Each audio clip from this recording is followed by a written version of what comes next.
Bulletin మనం breaking news చూస్తున్నాం. 4 గంటలుగా కొనసాగుతున్న వైసీపీ నేత నందిగాం సురేష్ కస్టడీ కొనసాగుతోంది. మంగళగిరి రూరల్ పోలీస్ స్టేషన్లో విచారణ జరుగుతోంది. టీడీపీ సెంట్రల్ ఆఫీసుపై దాడి కేసులో సురేష్ను పోలీసులు ప్రశ్నిస్తున్నారు. తమ దగ్గర ఉన్న ఆధారాలను నందిగాం సురేష్ ముందు ఉంచిన పోలీసులు దాడి రోజు ఎవరెవరితో మాట్లాడారు అన్న సంగతులు రాబట్టే ప్రయత్నం చేస్తున్నారు. ఫోన్ కాల్స్ ఆధారంగా సమాచారాన్ని రాబట్టేందుకు పోలీసులు ప్రశ్నలు సంధిస్తున్నట్లు సమాచారం. నిన్న ఇదే కేసులో వైఎస్ఆర్సీపీ నేతలు తలసిల రఘురాం, అప్పిరెడ్డి, అవినాష్ను ప్రశ్నించారు.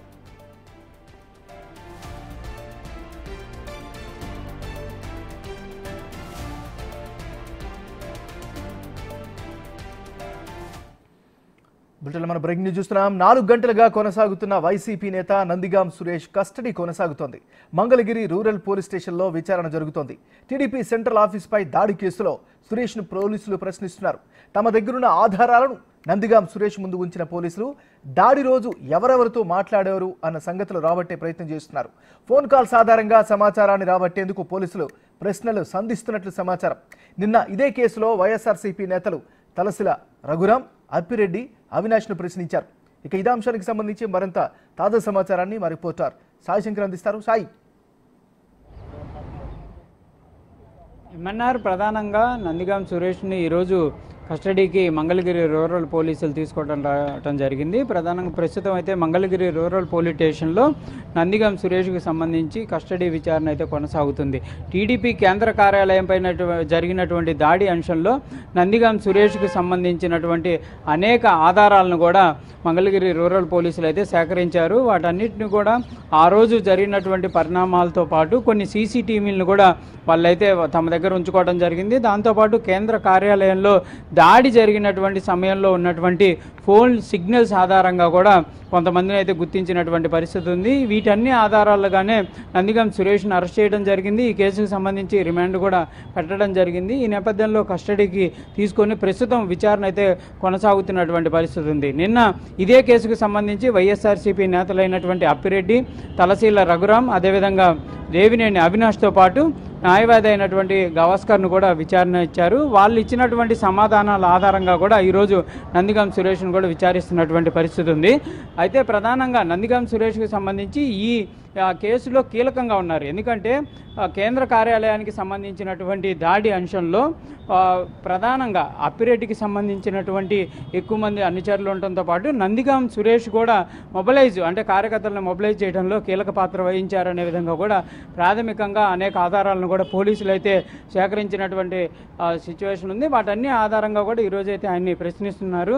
ఎక్కడి నుంచి కార్యకర్తలను మొబిలైజ్ చేయడం జరిగింది, వాళ్ళందరినీ కూడా ఏ విధంగా మాట్లాడారు, మీకు పైనుంచి ఎక్కడి నుంచి సంకేతాలు వచ్చాయి, దీనికి సంబంధించి ముందుగానే ఈ కుట్రకి సంబంధించినటువంటి అంశంలో మీ పాత్ర ఏంటి అనే అంశాలను కూడా ఆయన ముందు ఉంచినట్లు తెలుస్తుంది. వీటన్నిటికి కూడా నిన్న కూడా అనేక ప్రశ్నలను కూడా వైసీపీ నేతల ముందు ఉంచారు. వాటికి కొంతమంది సమాధానాలు ఇచ్చారు, కొన్నిటికి పొంతం లేని సమాధానాలు ఇచ్చారు అనే విధంగా కూడా పోలీసులు చెప్తున్నటువంటి పరిస్థితి ఉంది. ఇప్పుడు ప్రస్తుతం నందిగాం సురేష్ కూడా సేమ్ అలానే తనకు సంబంధించినటువంటి వివరాలను అడుగుతున్నటువంటి నేపథ్యంలో అనేక సమాధానాలకి దాటవేస్తున్నటువంటి ఉన్నారు అనే విధంగా కూడా పోలీసులు నుంచి కూడా మనకు కొంత సమాచారం తెలుస్తుంది. అంటే ఆయన కూడా కొన్ని ప్రశ్నలను ఇస్తే కొన్నిటికి ఆన్సర్ చేసి కొన్నిటి మాత్రం నాకు తెలియదు, అసలు నేను ఆ కేసులో లేను అనే విధంగా కూడా గట్టిగా ఆయన చెప్తున్నారంటున్నారు. అయితే నిన్న డిఎస్పీ క్లియర్గా చెప్పారు, ఇదంతా కూడా ప్రీ ప్లాన్డ్గా ఒక అంశాలను కూడా వాళ్ళు ఏ ప్రశ్నకి ఏ సమాధానం చెప్పాలనే దానికి ముందుగానే ప్రిపేర్ అయ్యి వైసీపీ నేతలు వచ్చినట్టు కూడా డిఎస్పీ మురళీకృష్ణ కూడా చెప్పారు. ప్రస్తుతం ఇదే అంశంలో కూడా నందిగాం సురేష్ కూడా ఫాలో అవుతున్నటువంటి పరిస్థితి కూడా కనిపిస్తుంది. మొత్తంగా మాత్రం ఈ కేసుకు సంబంధించినటువంటి అంశంలో నందిగాం సురేష్తో పాటు అప్పిరెడ్డి పాత్ర అనేది చాలా కీలక పరిణామంగా ఉన్నటువంటి పరిస్థితి ఉంది. వీళ్ళిద్దరే ఎక్కువగా కూడా ఈ కేసుకు సంబంధించినటువంటి అంశంలో వారికి సంబంధించినటువంటి అనుచరులు, అంటే అప్పిరెడ్డికి సంబంధించి చాలామంది అనుచరులు ఉన్నట్లు కూడా పోలీసులు అయితే గుర్తించడం జరిగింది. దాంతోపాటు నందిగాం సురేష్కి సంబంధించినటువంటి అనుచరులను కూడా గుర్తించినటువంటి దీంట్లో వీళ్ళిద్దరినే కీలకంగా ఉన్నారు. కాబట్టి వీళ్ళిద్దరి దగ్గర నుంచే అనేక ఆధారాలను కూడా సేకరించే విధంగా కూడా పోలీసులు అయితే అన్ని రకాలుగా ప్రిపేర్ అవుతున్నటువంటి ఉన్నారు. దీంతోనే ప్రస్తుతం నందిగాం సురేష్ని కస్టడీకి తీసుకొని 2 రోజులు అంటే 48 గంటల పాటు కోర్టు ఇచ్చినటువంటి ఆదేశాలకి అనుగుణంగా ఈ కస్టడీ అనేది కొనసాగనుంది. ఈ రోజు మధ్యాహ్నం 12 గంటలకి గుంటూరు జైలు నుంచి కూడా నందిగం సురేష్ని ఇక్కడ తీసుకొని వచ్చారు. మంగళవారం మధ్యాహ్నం వరకు కూడా ఈ కస్టడీ కొనసాగుతుంది కాబట్టి నందిగం సురేష్ దగ్గర నుంచి అత్యంత కీలకమైనటువంటి ఇన్ఫర్మేషన్ అయితే పోలీసులు తీసుకునేటటువంటి అవకాశం కనిపిస్తుంది. మొత్తంగా మాత్రం ఈ కేసుకు సంబంధించినటువంటి దర్యాప్తులో నందిగం సురేష్ అదేవిధంగా మిగిలినటువంటి ఈ నలుగురు నేతలు ఇచ్చేదే కీలక పరిణామాలుగా ఉంటాయి కాబట్టి నందిగం సురేష్ యొక్క విచారణ అనేది కీలకంగా కొనసాగుతుంది. అయితే పెద్ద ఎత్తున కూడా ఈ కస్టడీ కొనసాగుతున్నటువంటి నేపథ్యంలో నందిగం సురేష్కి సంబంధించి అనుచరులు వచ్చేటటువంటి పరిస్థితి ఉంటుంది కాబట్టి చాలామంది పక్క జిల్లాల నుంచి కూడా పోలీసులను కూడా ఇక్కడ తీసుకొని వచ్చి బందోబస్తును ఏర్పాటు చేశారు. కానీ ఈరోజు ఆదివారం ఉంటున్న నేపథ్యంలో కొంత అలజడి లేకుండా ఈ విచారణ కొనసాగుతుంది. రేపు కంపల్సరీగా పెద్ద సంఖ్యలో కూడా అనుచరులు అయితే వచ్చే అవకాశాలు ఉన్నట్లు కూడా పోలీసులు అయితే చెప్తున్నారు. అందుకే బందోబస్తును కూడా రేపు పెంచుతామనే విధంగా చెప్తున్నారు. మొత్తంగా మాత్రం ఈ ప్రజెంట్ అయితే 4 గంటలుగా ఈ విచారణ కొనసాగుతుంది. ఈ రోజంతా కూడా కొనసాగేటటువంటి అవకాశాలు ఉంటాయి. మధ్య మధ్యలో ఆయనకి బ్రేక్ ఇస్తున్నారు.